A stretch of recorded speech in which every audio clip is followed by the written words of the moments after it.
En este capítulo vemos el regreso de Abraham de la tierra de Egipto. Lot le acompaña a la tierra prometida. Luego Lot se separa de Abraham y se va a Sodoma. Dios se aparece a Abraham por tercera vez. Mientras que Abraham esté en la tierra de Egipto y mientras esté con Lot, Dios no se le aparece.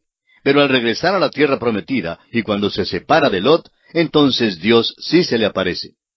En Génesis capítulo 13, versículos 1 al 4 leemos: Subió pues Abraham de Egipto hacia el Negev, él y su mujer, con todo lo que tenía, y con él Lot. Y Abraham era riquísimo en ganado, en plata y en oro. Y volvió por sus jornadas desde el Negev hacia Betel, hasta el lugar donde había estado antes su tienda entre Betel y Ai, al lugar del altar que había hecho allí antes, e invocó allí Abraham el nombre de Jehová. Abraham fue el Rockefeller de aquel día. Era un hombre muy rico en ese entonces. Le vemos ahora viajando al norte hacia Betel desde Jerusalén. Llega al sur por Hebrón, hasta el lugar donde estaba antes, y allí invoca el nombre de Jehová. Usted puede ver, amigo oyente, que aunque este hombre tropiece y caiga, vuelve a Dios. Qué maravilloso es tener un Dios a quien volver. Luego podemos ver que Abraham y Lot se separan por contienda entre los pastores del ganado. Leemos en los versículos 5 al 7, También Lot, que andaba con Abraham, tenía ovejas, vacas y tiendas.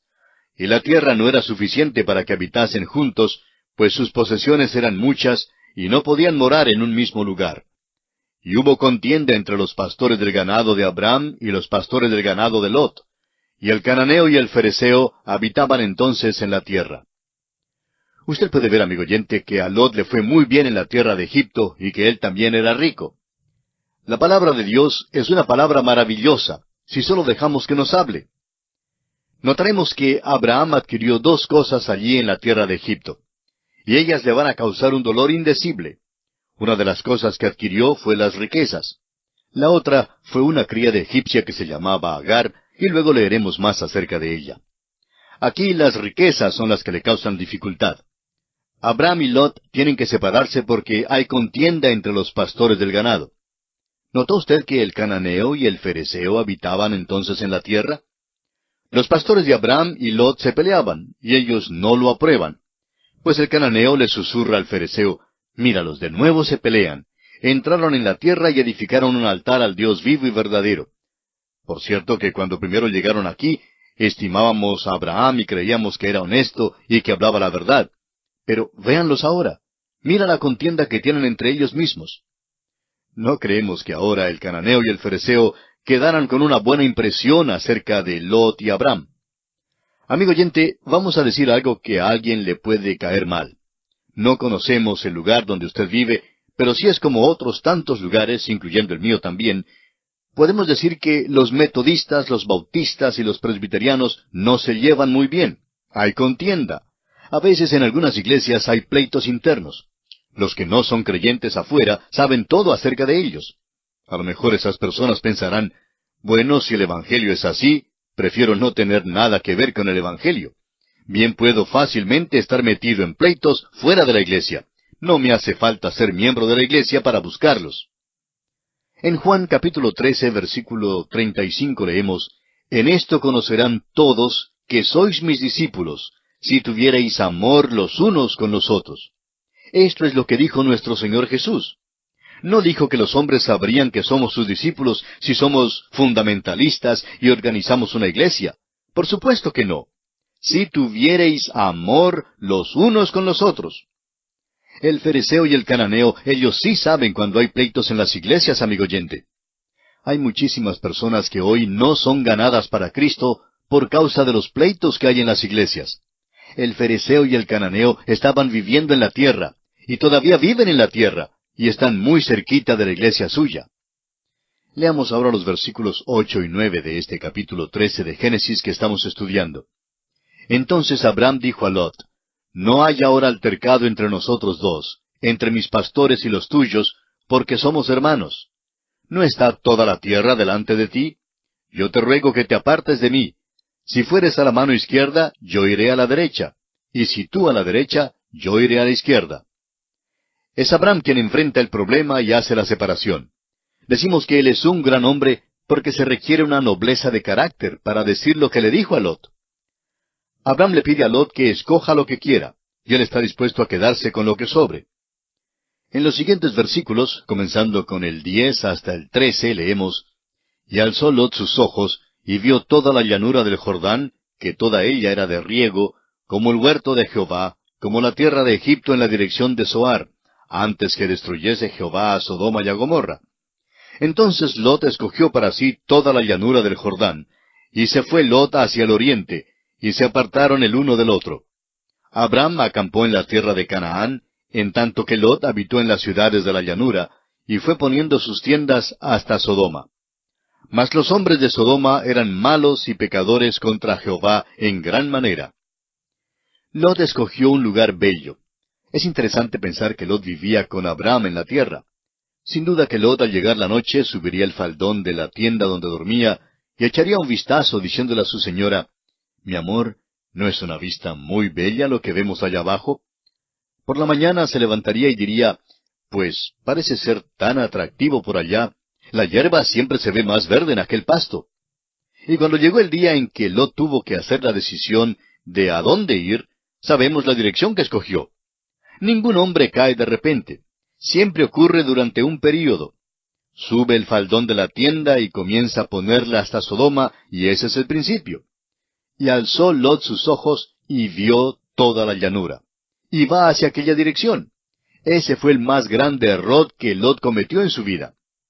Veremos más adelante lo que le sucedió a él, a su esposa y a su familia en la ciudad perversa de Sodoma. Leamos ahora el versículo 14. Y Jehová dijo a Abraham, después que Lot se apartó de él: «Alza ahora tus ojos y mira desde el lugar donde estás hacia el norte y el sur, y al oriente y al occidente». Esta es la tercera vez que Dios se aparece a Abraham. De nuevo le describe la tierra que va a darle. Al continuar Dios apareciéndosele a Abraham, y más tarde también a los otros patriarcas, Dios puso límites por todos lados de la tierra. En otras palabras, les puso una frontera y les señaló exactamente los límites de aquella tierra. Dios fue muy específico en cuanto a esto. Aquí mismo nos gustaría insertar este pensamiento. Los hombres deben deshacerse de los himnos que expresan que el cielo está en un lugar indefinido. Permítanos decirle, amigo oyente, que el cielo es un lugar verdadero. No es, como expresan unos himnos, una isla hermosa en alguna parte del más allá. Es un lugar muy definido. La palabra de Dios es muy específica, y en el libro de Apocalipsis Dios lo declara muy específicamente. Le pone un límite a su alrededor y podemos saber algo de él. Dios no trata con algo que es teórico, sino con lo que es real y verdadero. Leemos en el capítulo 13, del 15 al 18, «Porque toda la tierra que ves, la daré a ti y a tu descendencia para siempre. Y haré tu descendencia como el polvo de la tierra, que si alguno puede contar el polvo de la tierra, también tu descendencia será contada. Levántate, ve por la tierra a lo largo de ella y a su ancho, porque a ti la daré». Abraham, pues, removiendo su tienda, vino y moró en el encinar de Mamre, que está en Hebrón, y edificó allí altar a Jehová. Usted puede ver, amigo oyente, lo que hace Dios por este hombre. Ahora le señala la tierra y le dice lo que está en ella. También le confirma el hecho de que va a tener una descendencia grande. Sabemos qué fue lo que hizo Abraham. Es muy interesante que en el rollo del Mar Muerto se describe esta porción particular del libro de Génesis.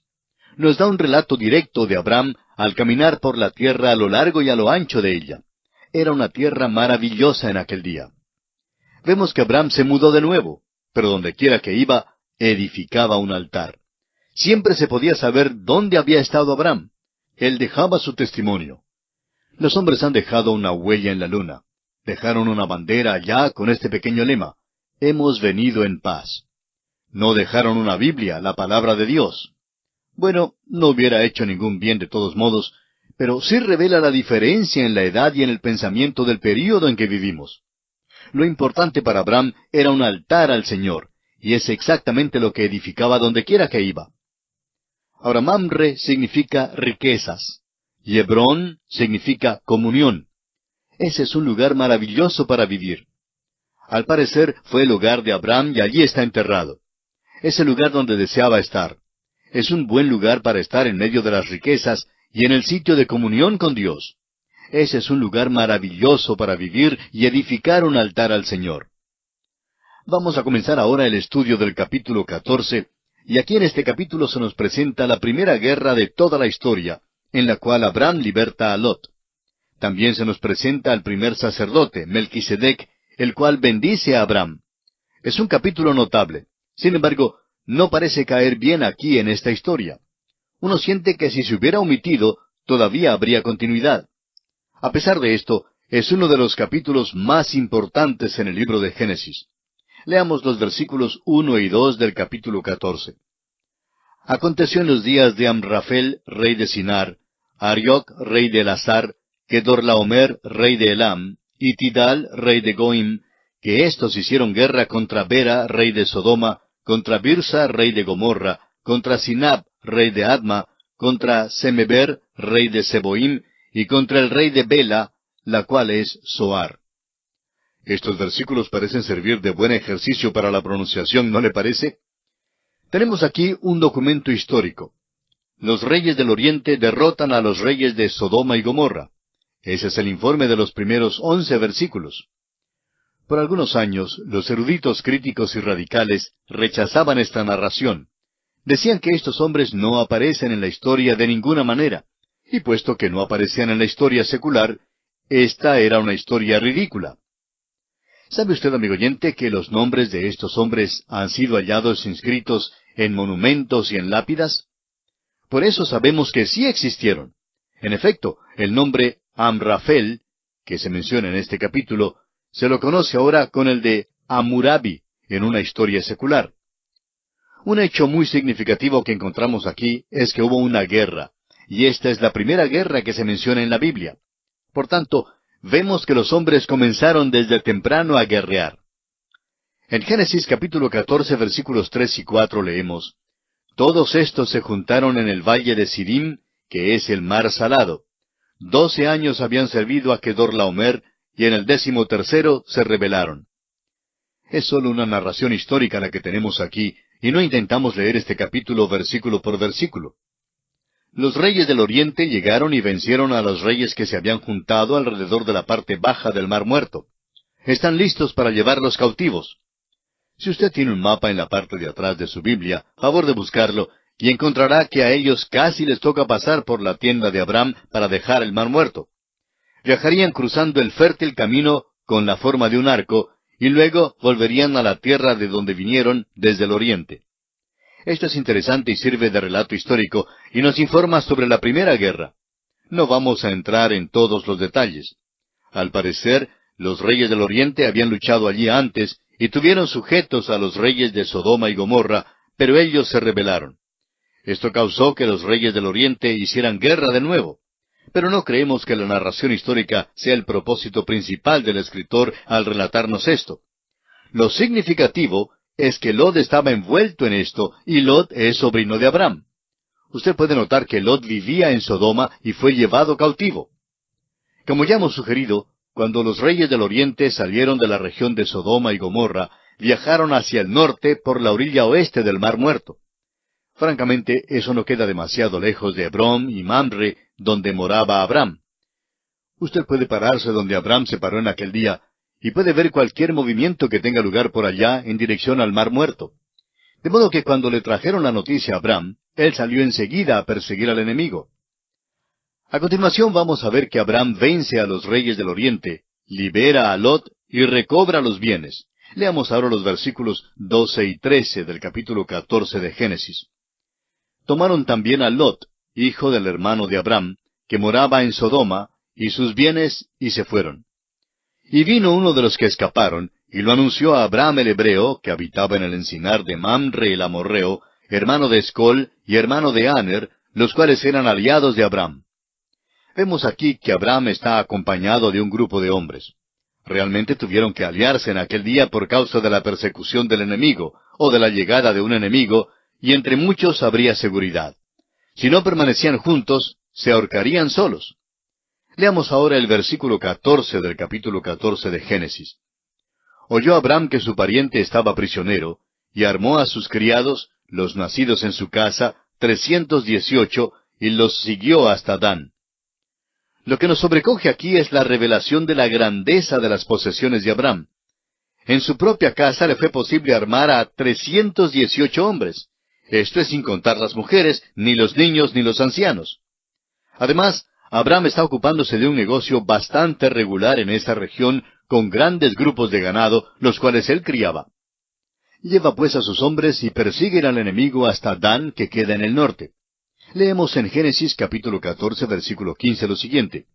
Y cayó sobre ellos de noche, él y sus siervos, y les atacó, y les fue siguiendo hasta Oba, al norte de Damasco. Aquí se nos dice que los siguieron hasta Damasco. Usted puede ver en su mapa que este es un territorio grande. Al parecer, lo que hizo Abraham fue dividir a sus criados. Un grupo atacaría por detrás al perseguirlos. El otro grupo seguiría por los alrededores, y luego los atacaría al volverse los enemigos a luchar contra el primer grupo. Como resultado de esta estrategia, le fue posible a Abraham obtener la victoria. Por lo menos le fue posible esparcirlos, y huyeron por el desierto, y dejaron a los que habían capturado junto con sus bienes. Leamos ahora el versículo 16, que dice, Y recobró todos los bienes, y también a Lot su pariente y sus bienes, y a las mujeres y demás gente. Es evidente que estaban llevándose a los hombres para que sirvieran de esclavos. Abraham ha libertado a estas personas. Por supuesto que lo hizo porque su sobrino Lot y su familia estaban entre ellos. Esa es la razón por la cual todo esto se describe aquí. Veremos otra razón al seguir nuestro estudio, pero no hay ningún capítulo que se excluya. Cada uno tiene un propósito. Este capítulo cae bien con la vida de Abraham y es importante que lo sepamos. Leamos ahora los versículos 17 hasta el 20. Cuando volvía de la derrota de Kedorlaomer y de los reyes que con él estaban, salió el rey de Sodoma a recibirlo al valle de Sabe, que es el valle del rey. Entonces Melquisedec, rey de Salem y sacerdote del Dios Altísimo, sacó pan y vino, y le bendijo, diciendo, Bendito sea Abraham del Dios Altísimo, creador de los cielos y de la tierra. El rey de Sodoma salió a recibirlo. Alguien más salió a recibir a Abraham, y es una buena cosa que saliera. Veremos que el rey de Sodoma va a poner en peligro a Abraham al ofrecerle una tentación. Estamos seguros que aquí todos tenemos algunas preguntas. En primer lugar, ¿de dónde vino este hombre Melquisedec? Simplemente llega a las páginas de la Escritura y saca pan y vino, trae una bendición para Abraham, y luego sale de la página de la Escritura. Eso es todo. Surge entonces la pregunta, ¿de dónde vino y a dónde va y cuál es su negocio? Todo lo que sabemos es que él es el rey de Salem y también sacerdote del Dios Altísimo. Ahora, ¿cómo se enteró él del Dios Altísimo? Pues lo supo de alguna manera, de alguna información que recibió de alguna parte. Supo de El Elión, el Dios Altísimo, el Creador de los cielos y la tierra. En otras palabras, conoció al Dios vivo, al Dios de Génesis 1, al Dios de Noé, al Dios de Enoc. Este es el Dios único, no es simplemente una deidad local. Lupol, en su libro sobre Génesis, dice que esta es una concepción estrictamente monoteísta. En su libro El origen de la religión, el Dr. Swamer dice que esto revela que existía el monoteísmo antes que el politeísmo. En otras palabras, todos los hombres tenían un conocimiento del Dios verdadero y del Dios vivo.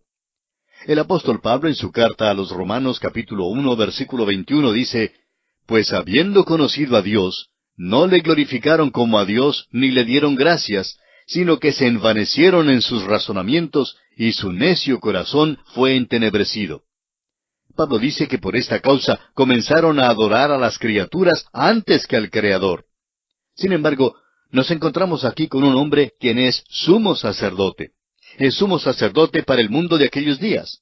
Tenía un conocimiento del Dios vivo y verdadero, y era sacerdote del Dios vivo y verdadero. Llega y le trae pan y vino a Abraham. Aquellos son los elementos de la cena del Señor. Y nos preguntamos, ¿en qué pensaba y cuánto sabía Melquisedec? Se hace mención de Melquisedec 3 veces en la Escritura. Aquí se presenta históricamente. Luego se le menciona en el Salmo 110, y allí se le presenta proféticamente. Dice el versículo 4 del Salmo 110, Juró Jehová y no se arrepentirá. Tú eres sacerdote para siempre, según el orden de Melquisedec. Se le menciona también algunas veces en la epístola a los Hebreos, Y al llegar allí en nuestro estudio hablaremos mucho en cuanto a Melquisedec. Hebreos capítulo 7, versículo 3 dice, sin padre, sin madre, sin genealogía, que ni tiene principio de días, ni fin de vida, sino hecho semejante al Hijo de Dios, permanece sacerdote para siempre. Ahora entendemos por qué no se dice nada en cuanto a su origen. No se dice nada en cuanto al padre ni a la madre, y parece muy extraño porque el libro de Génesis es un libro que habla sobre las familias. Se interesa mucho en contar los principios de las familias, y cada vez que se hace mención de un hombre importante, se describe su línea con todo interés. Es el hijo de fulano de tal, o estas son las generaciones de fulano de tal. Son frases conocidas que encontramos en el libro de Génesis. Pero no se nos cuenta nada en cuanto a la familia de Melquisedec.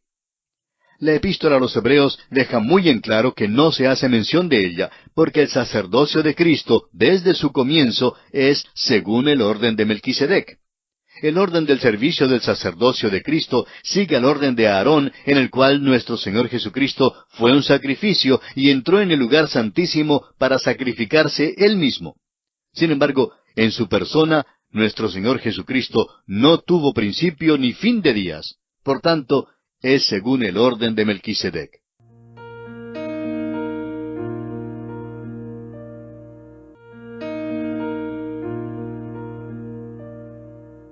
Hablábamos de Melquisedec, y destacamos el hecho de que aunque el libro de Génesis es un libro de familias, no se nos dice nada de la familia o la genealogía de Melquisedec.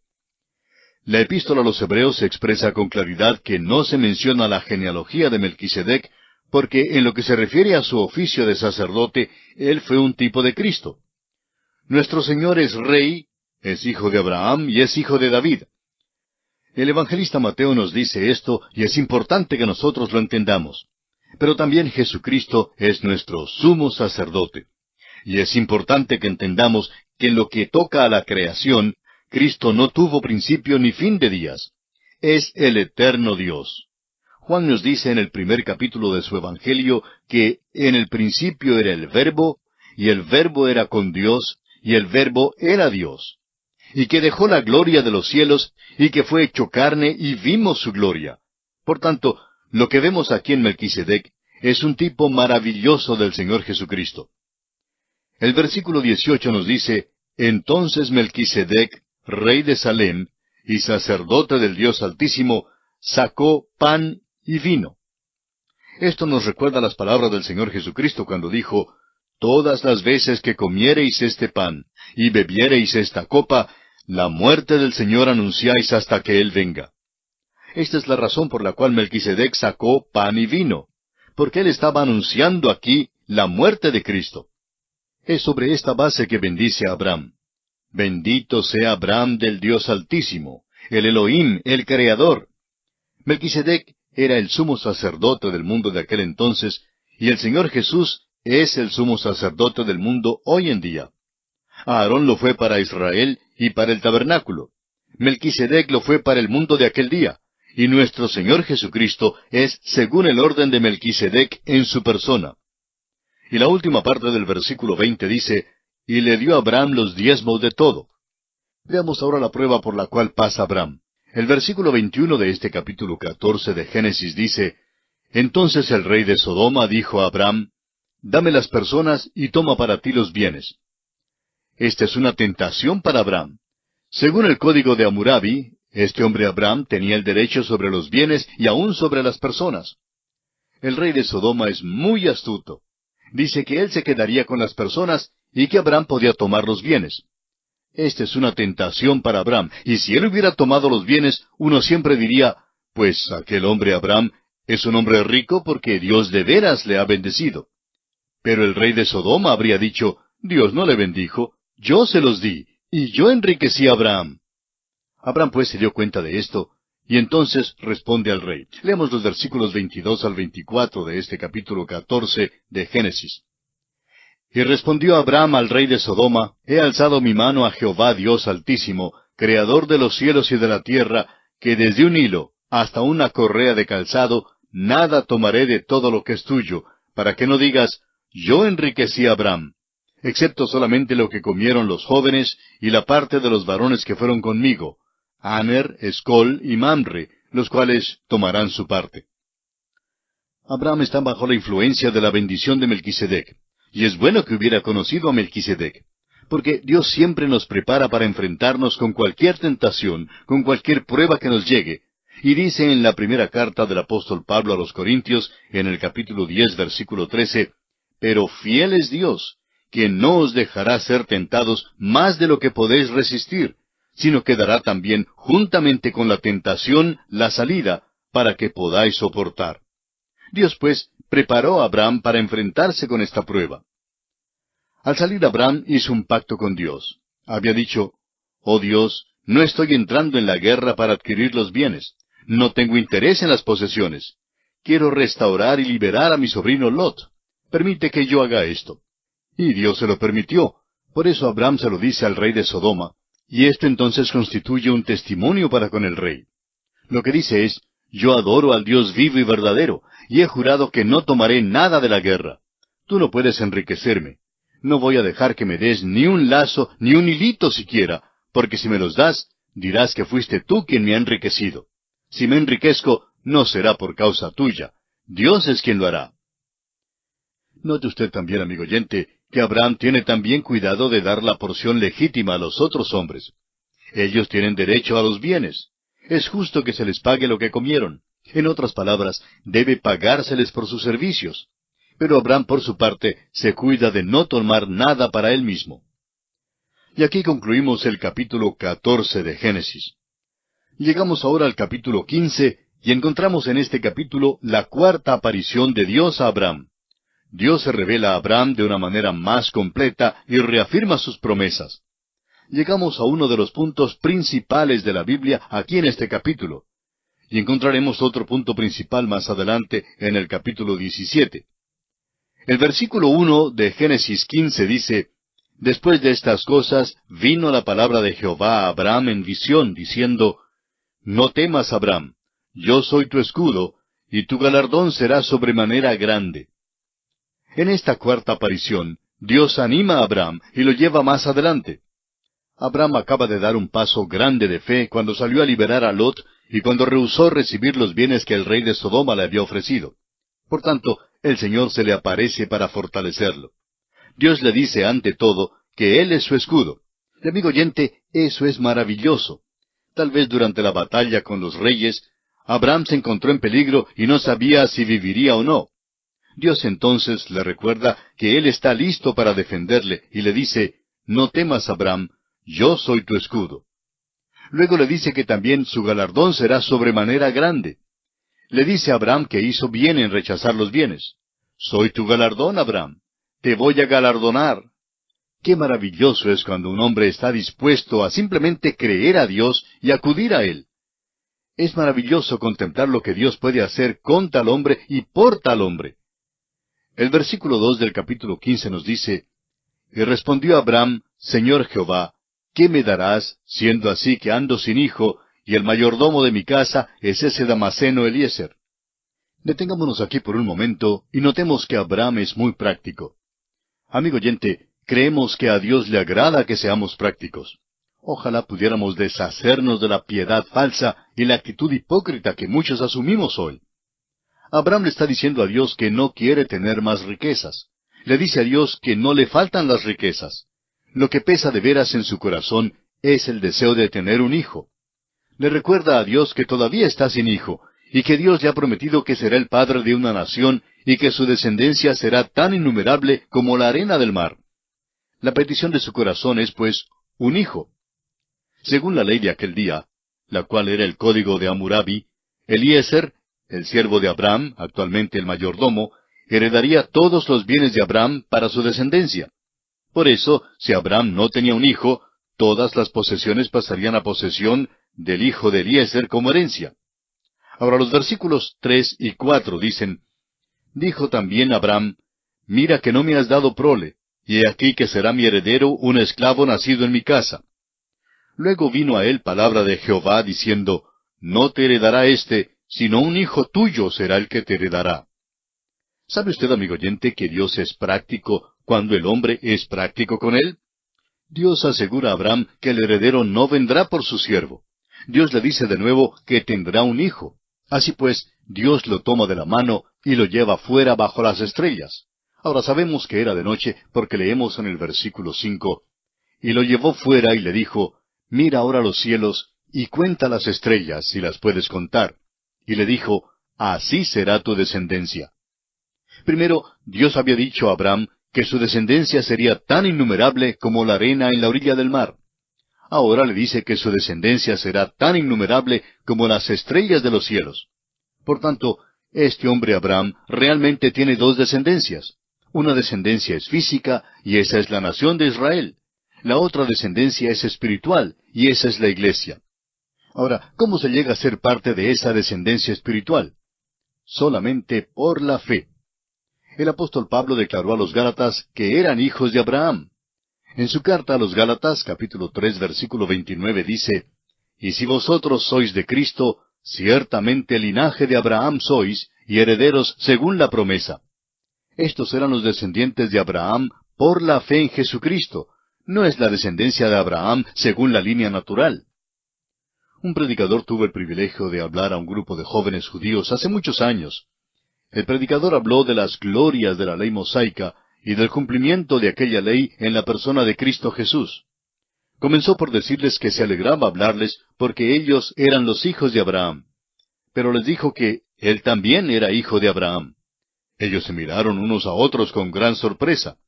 Luego el predicador les dijo, ¿cómo es que uno llega a ser hijo de Abraham? Hay pues dos descendencias de Abraham, y es maravilloso saber esto. Ahora el versículo 6 de este capítulo 15 de Génesis dice, y creyó a Jehová, y le fue contado por justicia. Este es uno de los grandes versículos de la Biblia, amigo oyente, y nos detendremos brevemente aquí para estudiarlo.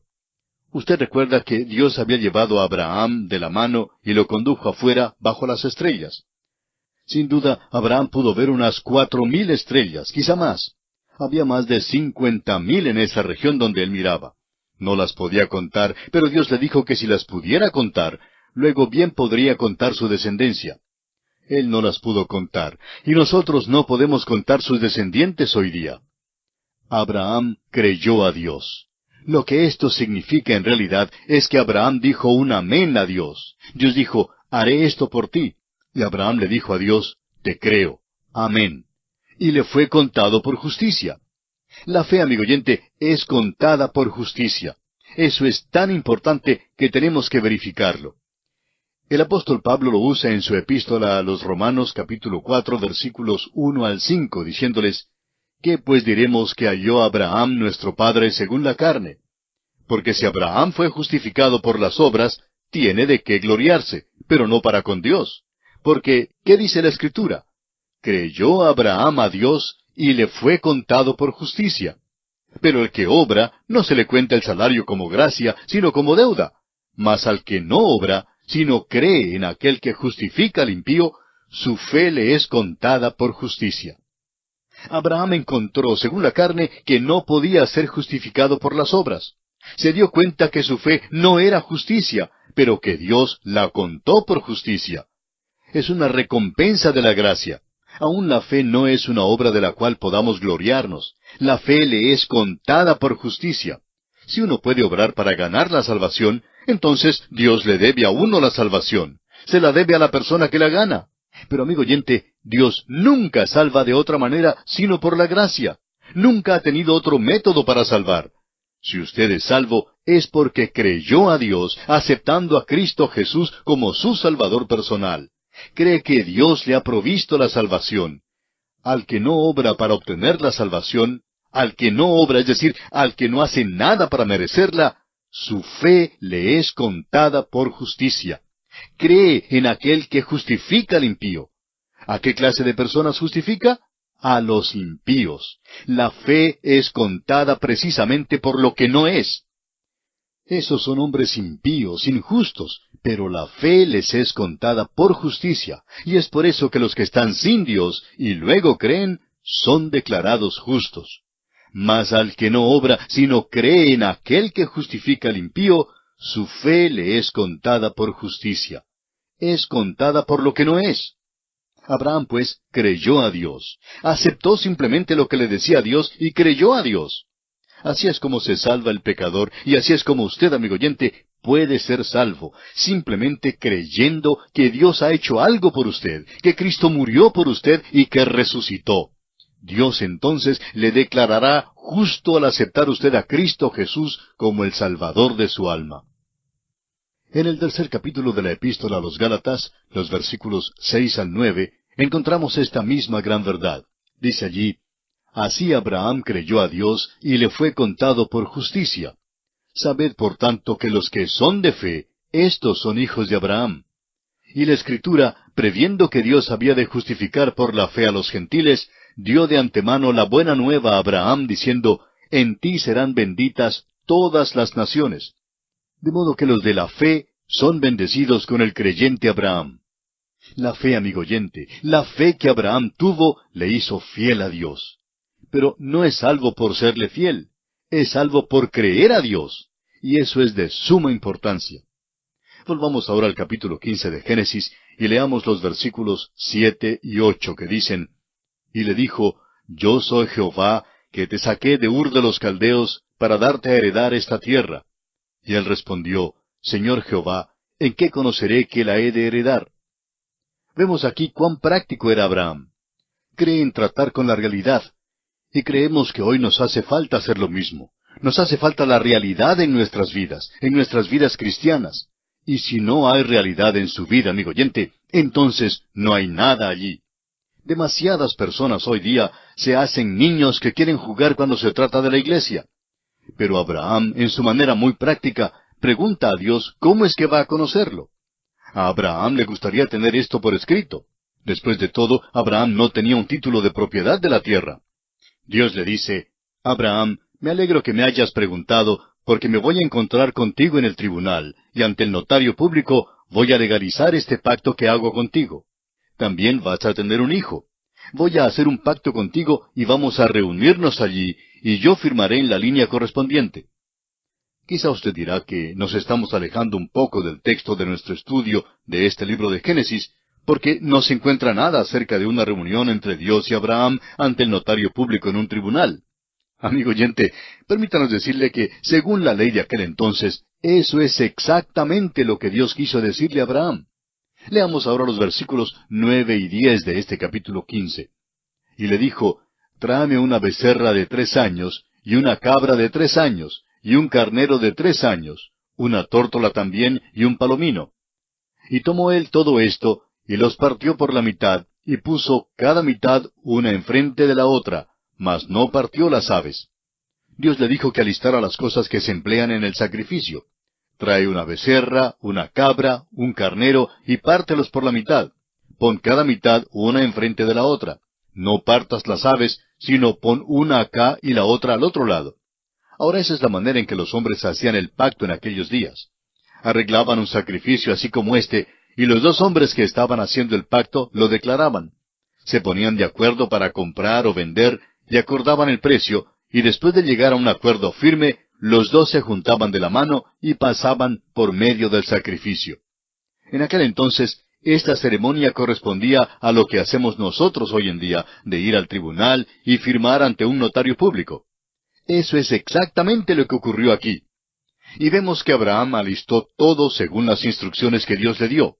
El versículo 11 dice: Y descendían aves de rapiña sobre los cuerpos muertos, y Abraham las ahuyentaba. Si usted hubiera estado allí, hubiera visto todo el despliegue de los sacrificios. Era la costumbre de aquellos días. En Jeremías encontramos una referencia a esta costumbre. Al parecer, era la costumbre de muchas de las naciones de aquellos tiempos. Leemos en el capítulo 34 de Jeremías, versículo 18, que dice: Y entregaré a los hombres que traspasaron mi pacto, que no han llevado a efecto las palabras del pacto que celebraron en mi presencia, dividiendo en 2 partes el becerro y pasando por medio de ellas. Vemos aquí una escena muy humana.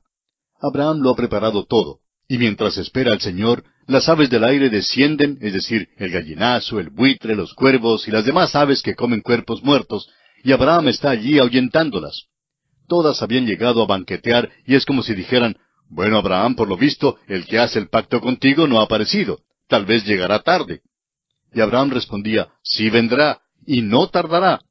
Simplemente me mandó a preparar las cosas, y prometió estar aquí para hacer el pacto.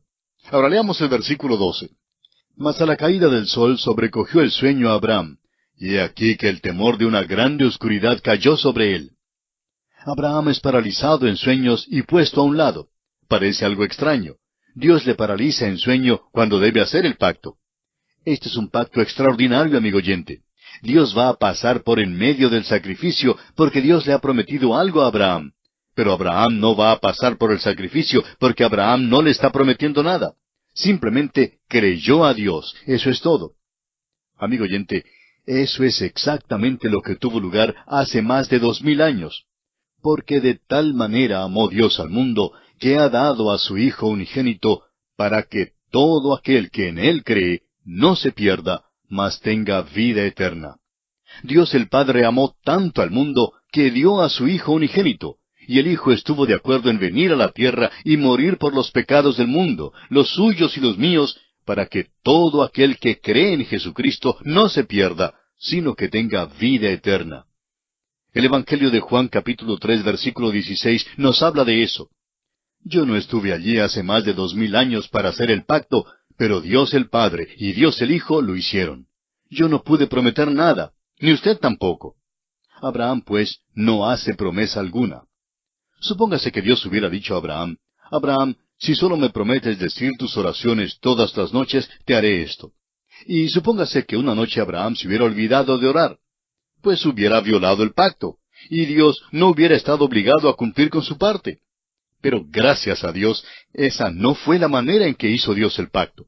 No pide al hombre que haga cosa alguna. El hombre simplemente dice un amén a Dios. El hombre simplemente tiene que creer lo que Dios ha hecho. Crea a Dios. Amigo oyente, esa es la salvación, es creer a Dios. Dios fue quien pasó por en medio del sacrificio. Fue Dios quien hizo el pacto. El versículo 13 nos dice, Entonces Jehová dijo a Abraham, Ten por cierto que tu descendencia morará en tierra ajena y será esclava allí, y será oprimida 400 años. En la Escritura se predice 3 veces que esta gente sería expulsada de la tierra. Esa es la primera vez. También predecía que regresarían a la tierra, y regresaron de Egipto. Más adelante se nos dice que fueron llevados cautivos a Babilonia, y también regresaron de allá. Luego, en el año 70 de nuestra era, Jerusalén fue destruida y fueron esparcidos de nuevo. La nación no ha regresado completamente de la dispersión, pero se predice que volverán un día. Los versículos 14 y 15 de Génesis 15 dicen, Mas también a la nación a la cual servirán juzgaré yo, y después de esto saldrán con gran riqueza. Y tú vendrás a tus padres en paz, y serás sepultado en buena vejez. Más adelante veremos cómo se cumplió esto y cómo salieron con gran riqueza.